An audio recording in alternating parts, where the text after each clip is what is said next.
Hello everybody, welcome to my channel. I feel like I have introed so many videos wearing this sweatshirt, but it's so comfortable and I like this color. There are very specific colors that work with my very pale complexion, and this is one of them. So half of my clothes are maroon. So I was looking at my thumbnails the other day and I was like, I have like 7 in a row with this sweatshirt, and this is gonna be another one.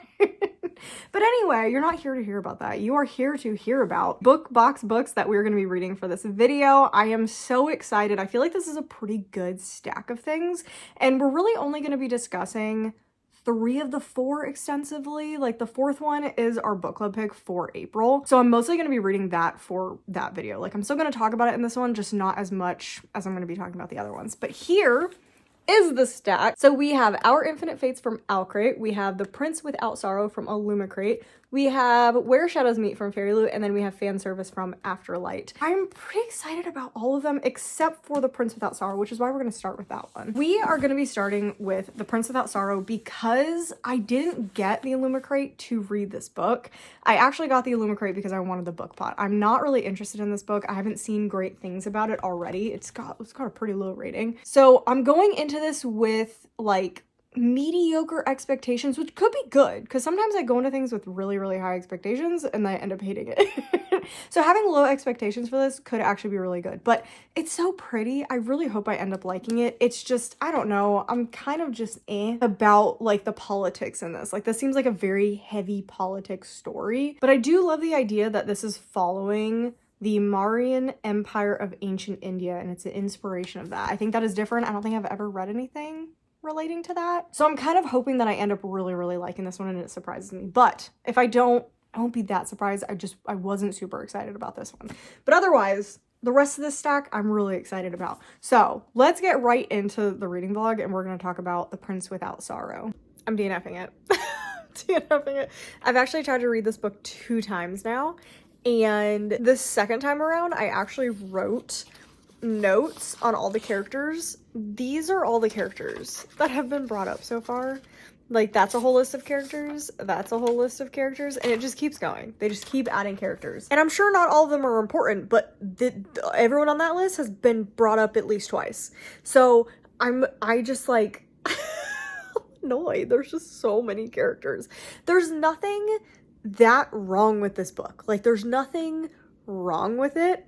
It is just horribly boring. It feels very preachy, like very preachy. So you have our main male character who is a pacifist in everything that he does, and it's fine. That is totally fine, but it's brought up like every other paragraph in his sections. And then you have Shakti, our other main character, and she is a Mayarwathi, and their whole thing is they have tons of power, but they're also basically pacifists, and she is now being punished for not being a pacifist.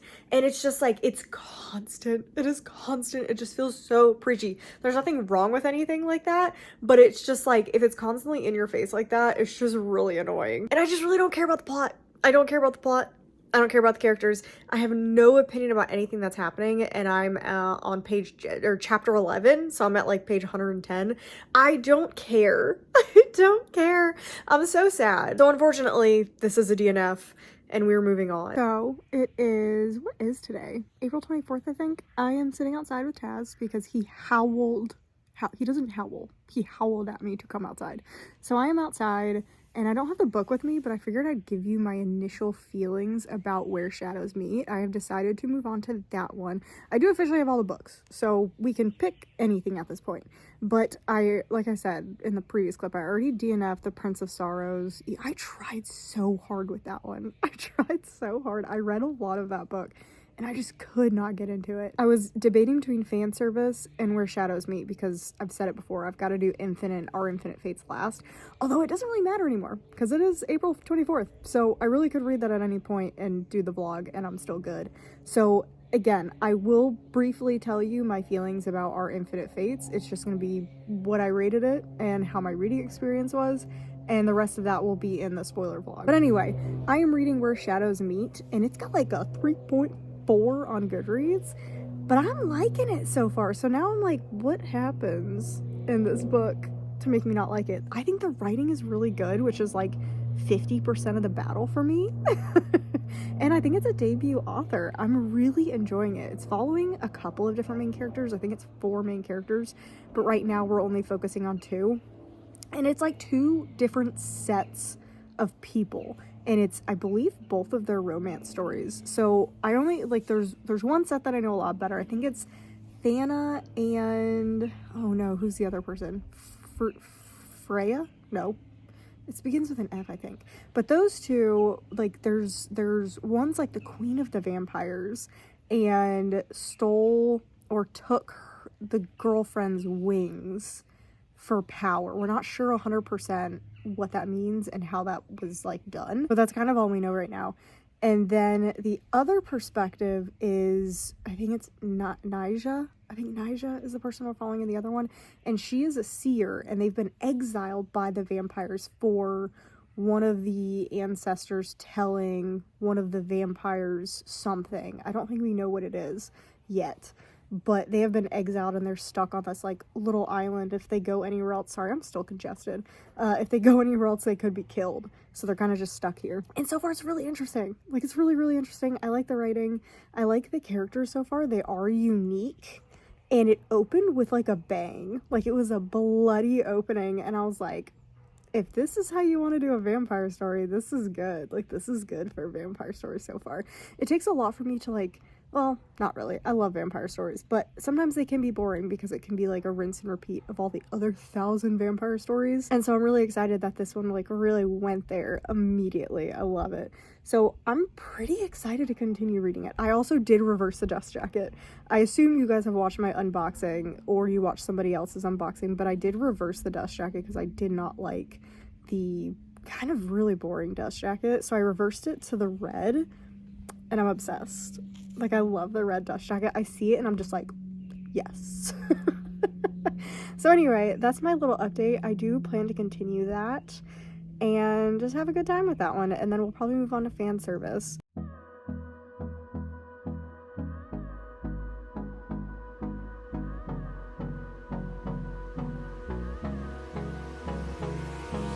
Hold me close till I get up. Time is barely on our side. I don't wanna waste what's left. The storms we chase are leading us, and love is all we'll ever trust. Yeah, no, I don't wanna waste what's left. And on we'll go, through the wastelands, through the highways, till my shadow turns to sun rays. And on we'll go, through the wastelands, through the highways, and on we'll go.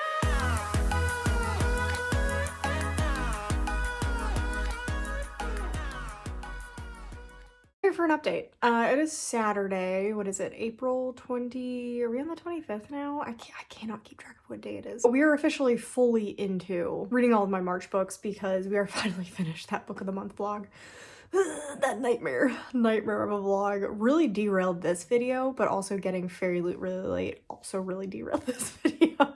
But anyway, I already kind of gave you my first mini update for Where Shadows Meet. I think did I talk about it in it where I reversed this? I don't know if I had it reversed in that original video. It's been a couple days since that clip. So I did reverse it. I like this so much better. It is so much prettier. And I am about 130 pages into this book, which is pretty far. I think it's like almost 40%. Like, this is a very, very short book. So I think I'm at like 38% into this book. And this is probably one of the strangest reading experiences that I've ever had. Like, ever. I understand why this has a low rating. Like, I really get it. Because this book makes almost no sense. Like, I don't know if I could actually tell you the plot of this book. Like, I honestly, like, what I gave you last time, oh yeah, I was sitting outside, wasn't I?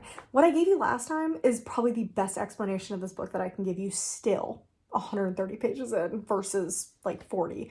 I don't think the plot of this book has been done very well. And it almost feels like you are a student taking a high level class and the professor knows all these things. And I explained this for another book too. I don't know if it was for this book or not, but it's like the professor is trying to teach you a subject that they know too much on, and they're teaching you like these advanced stage things thinking it's beginner levels. And that's what this feels like, is like we're missing a lot of world building aspects of this because I don't know the background of these characters. It's throwing characters and information and worlds and stuff at you, and it's like, you should know all this stuff already. And I'm just like, I don't. I don't know anything. But the writing is really good. I feel like that is what's crazy. So I feel like, let's see. What did we read last time that I didn't like? Was it last month that was the Scorpion Queen? I don't think it was. I think it was the month before.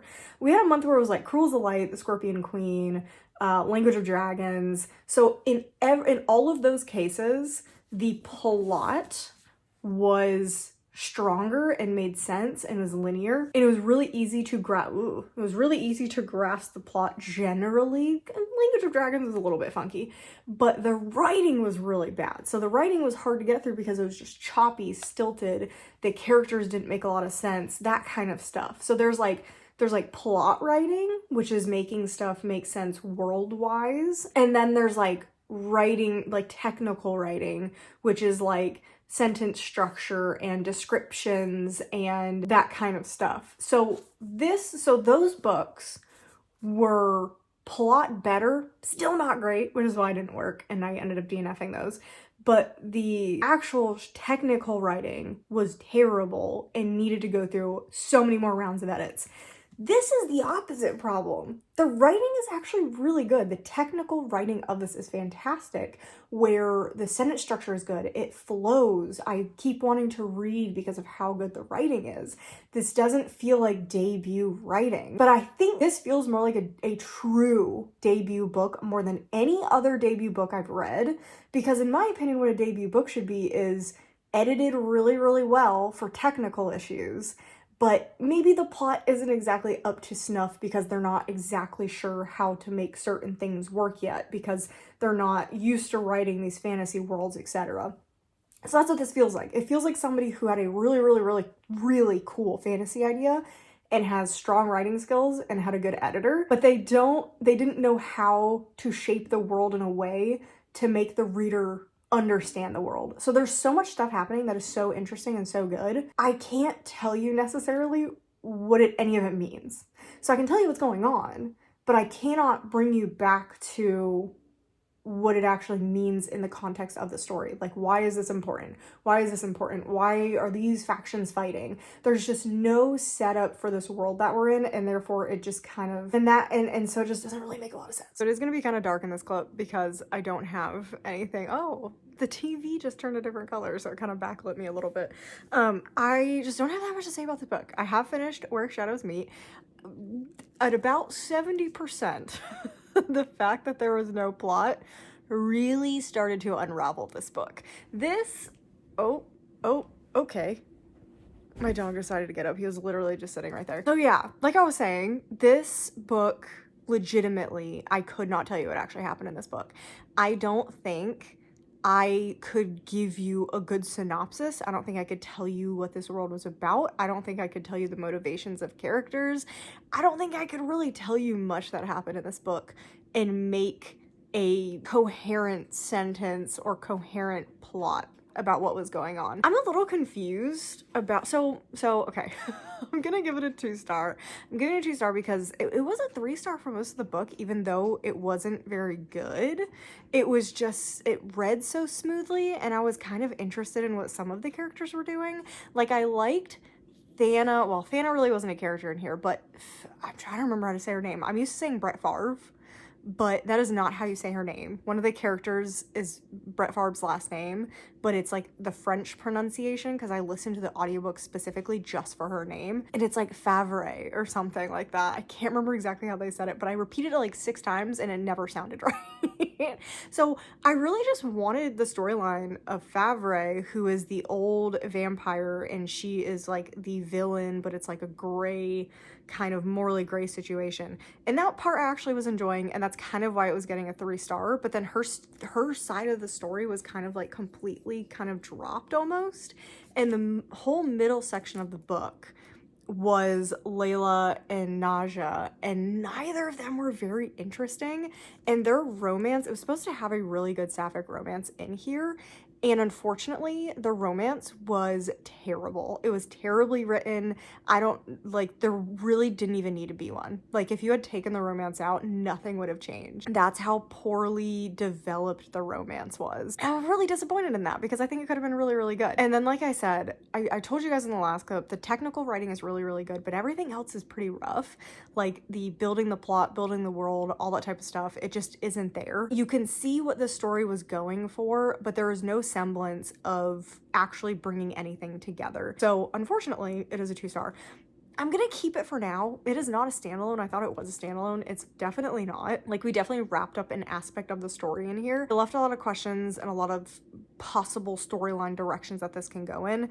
So I'm gonna keep it for now. I think I'm gonna try the sequel, because I think if she works on her plot delivery, it could be really good. We are moving on to, I feel like I'm nervous.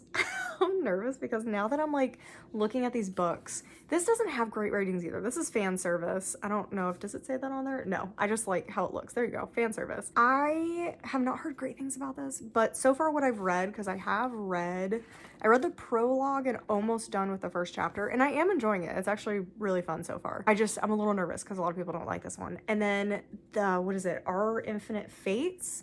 People like, they're very mixed reviews. Like, I've seen really, really great things, and I've seen people hate it. So I'm kind of nervous about that one. So, but I'm gonna wait. That one's gonna be last. Like I said, that one is gonna be for book club. So very briefly at the end, I will tell you what I thought about it. Otherwise, it's gonna be that book club video. But yeah, we're moving on to fan service. This one is this is age gap romance, and I forgot about that. I feel like I knew, because it's kind of almost like a trigger warning, because they meet for the first time with zero interest on his part. He's 25 and is currently in a series called The Arcane Files, and he is meeting his fans at this Miami Comic-Con, basically. And our main female character, Alex, she meets him as a fan dressed up in like fandom outfits, and she's 17, I think. So was that 8? That's 8-year difference. But the book, so there's nothing between them. He's not even remotely interested. Is just a very respectful towards a fan. And that's kind of it. Something happens in that meeting. And then we fast forward to how long? 17 years ago. So add on to that, because he's like 40 something, I think, when we pick it up. So they definitely made sure, like, there's an age gap, but they've aged them significantly up, so it doesn't feel like it's weird. Because at first I was like, oh, this is kind of weird. Like, it's a little, like, 8 years is a decent chunk of time. So I was kind of weirded out by the whole 25 years old, 17-year-old thing, but she was very, very explicit about nothing. Nothing happened, so I'm okay. But we'll see. We'll see if I can get rid of that little bit of ick, because I do have a little bit of an ick about it. So it is the next morning, and I didn't think I'd be this far along in this book yet, because it's a lot of pages. It's 100 pages, and it's first thing in the morning. It's like, well, 9 o'clock, but I go to sleep late.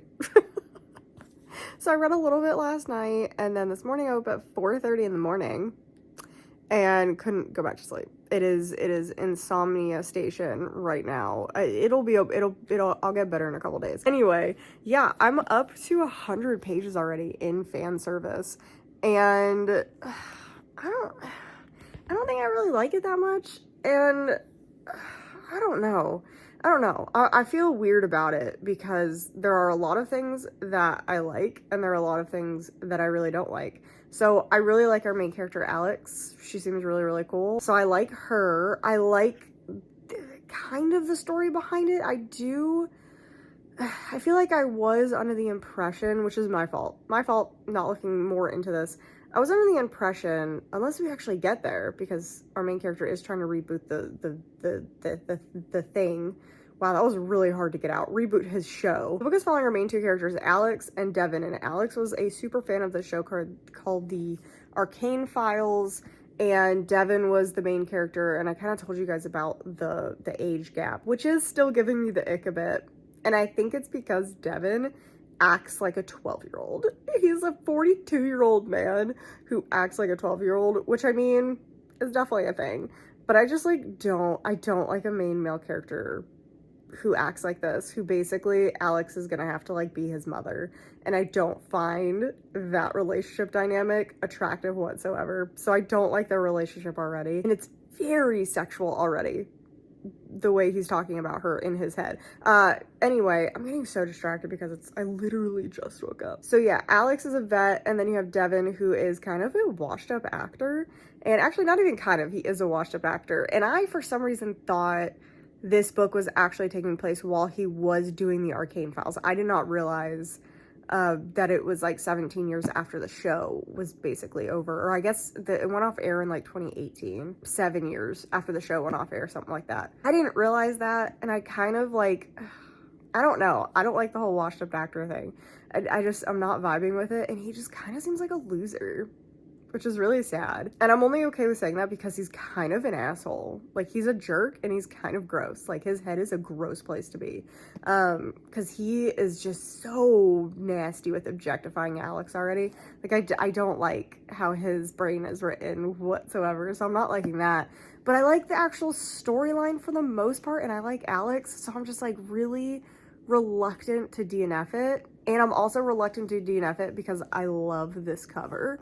Like, I'm obsessed with this cover, and I think some cool things could be happening, but I don't know. This could be a surprise DNF. I didn't expect to DNF this one. I expected to really enjoy this one, actually, but if it continues being really overtly nasty sexual, and Devin continues to be an awful main male character, I can see myself DNFing this one. So don't be surprised if you get a DNF update at some point while we're reading this, but I'm gonna try not to. So sadly, I kind of have an update that I wasn't like super expecting this quickly after I just updated you, because it's maybe an hour later and only 20 pages later, but I am DNFing fan service. I don't like this. I don't like this at all. I honestly hate this male main character. I hate him so much. If this book was solely from Alex's perspective, I think I would really enjoy the book, but I cannot stand being in his head. I think he is a man-child, which is not attractive whatsoever. I think he's kind of a disgusting pig, to be honest. He is kind of vile. From the way that he kind of discusses Alex in his head, like, it's just so gross. Like, I do not want to be in his head. And maybe guys really do think about this all the time, but I don't want to hear about it. I do not want to hear about it. I don't want to read about it. I don't want to be in his headspace. And it just is grossing me out. And he's constantly talking about how he finds her attractive, even though she's not his type. And it's so insulting. Like, it's so insulting. Because he's like, oh, well, she's hot, but, like, she's kind of weird and she's kind of a freak. And I'm just like, okay, like, you're gross. Like, ew. I also can't get the ick out of my head about them meeting when she was 17. I can't do it. I know he doesn't remember her, and so he is not a bad person because he ends up dating her when she's 35. But I cannot get it out of my head that they met when she was 17 and he was like, what, 25? I can't do it, and it's grossing me out. So So I can do age gap, I just can't have the characters meet when one of them is a minor. It is just so icky. I just can't do it. And it's not. That's the weird thing. It's really not actually icky, especially because he doesn't remember her, but I just find it so gross. I find it, my brain cannot handle it. This is literally just going to be a personal preference type thing, because I don't think this is a bad book at all. I just don't think it has anything that I like in it. And we're moving on to the final book, which I'm just going to give you my rating and how I feel about it and general thoughts, because this is the book club pick. Our Infinite Fates. I got a lot riding on this book. I have so much riding on this book being good because of how much of a mess the rest of this vlog was. I'm just upset. Like, I really thought I had like a stacked TBR for this video, and it ended up being, again, kind of a bummer. So anyway, we're going to continue With Our Infinite Fates, I really hope I like this. This is young adult fantasy, and I believe this is following a century-spanning romance between two people who are destined to off each other in different eras of time. So, sounds good. Everyone who liked it says it's kind of similar vibes as Invisible Life of Addie LaRue, which is one of my favorite books of all time. It's in my top 10 list. So I've got high hopes for this. I'm gonna bring them down because I think a lot of people forgot that this is young adult and not adult. So I'm good. I like young adult, but I gotta remember it is young adult and not adult. That can change your perception of books. So I'm gonna go ahead and start reading this, and hopefully I vibe with this more than the rest of the books in this video because I am honestly at my wit's end right now. So I actually just gave my 50% review so far of Our Infinite Fates for the book club video, so I'll give you kind of a quick little rundown right now. So I'm currently reading Our Infinite Fates, and I'm about 50% through, and it's a little bit different than I said it was. I was a little bit wrong about what exactly was going on, but I feel like it's almost a spoiler to talk about what really is going on. So the basic gist, without giving anything away, is we're following our main character, Evelyn, who has lived many, many lives, and in every single life, she is killed by or kills Arden, her like true love or soulmate or something throughout history. And we don't know why, we don't know what's going on, etc. We just know that they can't live till their 18th birthday. That's all I'm gonna say, because anything else in my opinion is kind of a spoiler. And I am okay with it right now. Like, it's a solid 3-star at the middle mark because you're not really told the reason why it's happening. Like, we're following Evelyn, who doesn't know, but apparently Arden does know, and he's not telling her, or they're not telling her. Their pronouns change throughout the story. So kind of what I said in the other video is, in the current day time in Wales 2022, Arden goes by a male pronoun and Evelyn goes by a female pronoun, but as the history changes, they go through different pronouns. So I'm basing how I talk about them based on the current day because that's where we are most of the time. So that's how I'm kind of doing the pronouns, because they do switch very rapidly. They're very fluid in this book. So it can be a little confusing if you're not like aware of where they are and who's talking and such. When I say he, I do mean Arden in this situation, and when I say she, I do mean Evelyn in this situation. But like I said, if you're reading the book, it does change throughout, or I can use they for both of them. I love that. I think that is a really interesting concept. I like the idea of how they're talking about reincarnation in a way that a soul is a soul no matter what the outer package is. I kind of love that idea, and it's a very like peaceful way of looking at a human's essence, that people are just like at their core this entity almost kind of thing, and when you're reincarnated you can be absolutely anybody. So I think that's such like a beautiful way to look at life. It can be a little bit confusing while reading but I think that's such a beautiful way to look at life. My problem lies with, like I said, Arden is not telling Evelyn what is going on, and it's very frustrating, and it's coming off as a toxic relationship because you don't know why he's doing what he's doing, and I don't love that. I wish we knew why this was going on so that we could kind of like fight the thing together and feel less like a toxic relationship, because he says and does some things that are just like head scratching, that I'm like, oh, I really don't like you. I don't like you. I don't like that you're gaslighting her. But he's like, you have to trust me. You have to trust me. And I'm like, as the reader, I don't trust you because I don't know you. So we didn't get to know these characters. And unfortunately, when we go to the past every single time, it's already seeing Arden basically as a 17-year-old. And the writing doesn't give you enough to hold on to the Arden character. They are just this like very fluid character, and you meet them at like the last possible moment in every single life. So you don't know their motivations, you don't know them, therefore you cannot trust them. And it's frustrating, it's so beyond frustrating. So I just wish the beginning and kind of the general plot was different, because I don't love what it's doing. So I just need to trust that Arden character, and I think I would like it better. But because of that, I don't feel the romantic connection between them, because I don't get it. I don't get why Evelyn loves Arden. I absolutely don't get it, because you don't see the beginning of the relationship either. So I'm struggling so much with that. And the book is heavily relying on the fact that you're supposed to want them together or love the idea of them and feel this like centuries long heartbreak. but you don't. Like, that's why I'm struggling with it. And I was looking at some comments about halfway through because I was like, I feel like I'm missing something. And that's pretty much everyone who rated it 3 and below. That's pretty much what they agreed with. They said it was really, really hard to connect with Arden because of this misunderstanding kind of trope and Arden not telling Evelyn what's going on.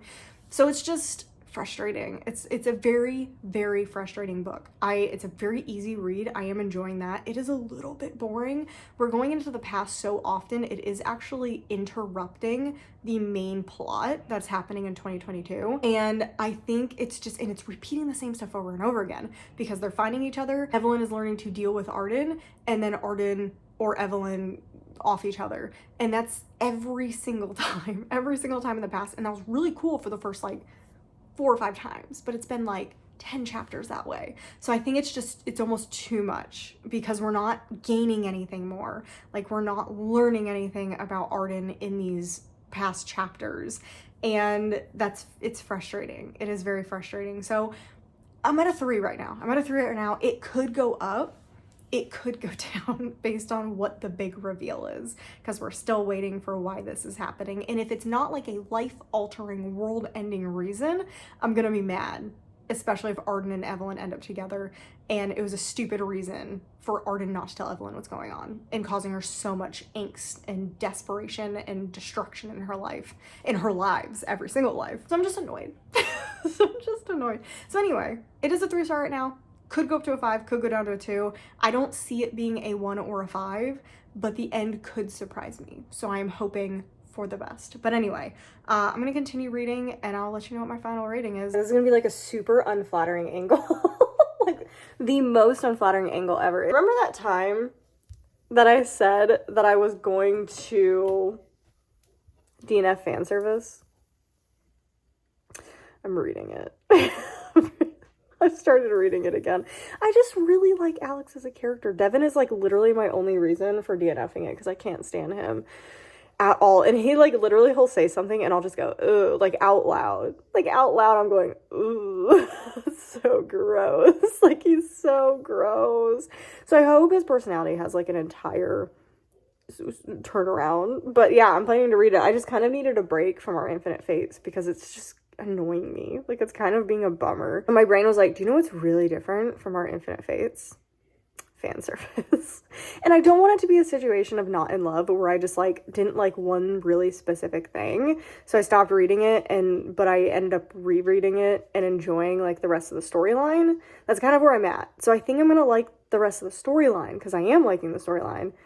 I just really hate Devin as a character. Like, why would she write him that way? And he's so stupid. He's so annoying and obnoxious.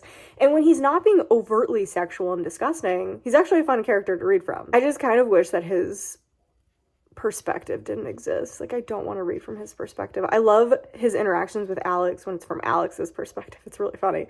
So I'm just kind of going to ignore Devin until he becomes a normal human. Well, that's funny to say because he's a werewolf. But anyway, until he becomes less of a gross human being. So that's the update. I'm reading fan service. It is April 30th. I would really like to finish both books today.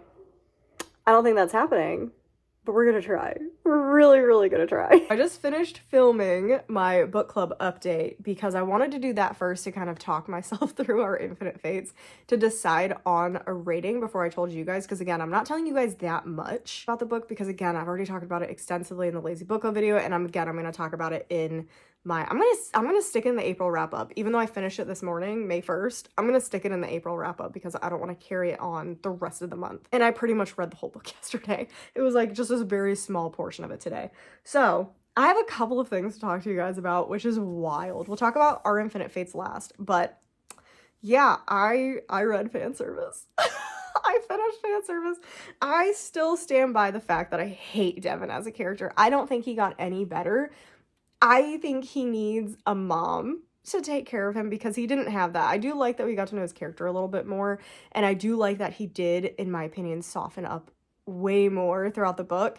I think I really hit a stride after the 50% mark because I liked the book at first, and then I was grossed out by Devin as a character, even though I still loved Alex. And then I stopped at about 30%. That's when I DNF'd it for you guys, about 30%. And then I picked it back up when I was struggling with our Infinite Fates. I was like, I need something goofy and just absurd. And so I picked this back up because I gotta explain to you my DNFing mindset. Generally, if I am not having a good time with a book, I will DNF it. And then I will give myself time to really process that DNF and really think about it. And honestly, when I DNF'd this book, I despised it. I really hated it. You can tell. You can tell in that clip. I did not like Devin. I was grossed out by him. I was icked out by him, which I would say some of that still exists after having read the full book.